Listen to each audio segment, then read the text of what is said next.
আসসালামু আলাইকুম সবাইকে। এখন আমি ইটালির একটা পার্কে আছি আর কি। একটা সুপার মার্কেটে গেছিলাম, সুপার মার্কেট থেকে একটা মনস্টার একটা বাদাম নিচ্ছি আর কি, পার্কে বসে বসে খাবো। এখন যখন পার্কের গেট দিয়ে ঢুকি, এই রাস্তার মধ্যে দেখি মোবাইলটা পড়ে আছে। কার মোবাইল কোথায় থেকে পড়লো হয়তো সে জানে না। এই মোবাইলটা পুরো খোলা খোলা, পুরো মোবাইলটা, কোনো লক নাই, কিচ্ছু নেই। এখন আমি সর্বোচ্চ যে চেষ্টা করবো এটার মালিককে খোঁজার। বাট আপনারা দেখেন পার্কের মধ্যে কোনো মানুষ নেই, একটা মানুষও নেই।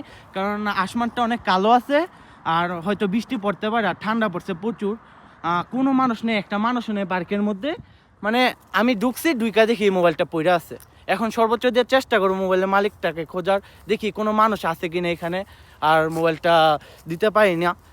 অনেকক্ষণ যাবৎ অপেক্ষা করার পরেও দেখতেছি এখানে কোনো মানুষই নেই। হঠাৎ করে দেখলাম ওইখানে একজন বয়স্ক লোক কিছু একটা খুঁজতেছে।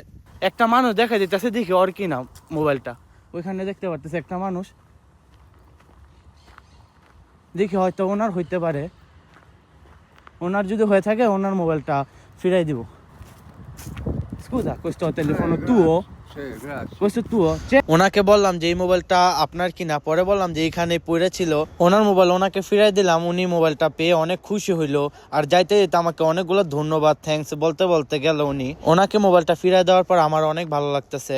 যাক, ওনাকে ফিরাই দিছি, যাক উনি থ্যাংক ইউ বললো, আমার ভালো লাগতেছে। আমি জানতাম না এখনই চলে আসবে, অনেকক্ষণ যাবতই খুঁজতেছি মালিককে।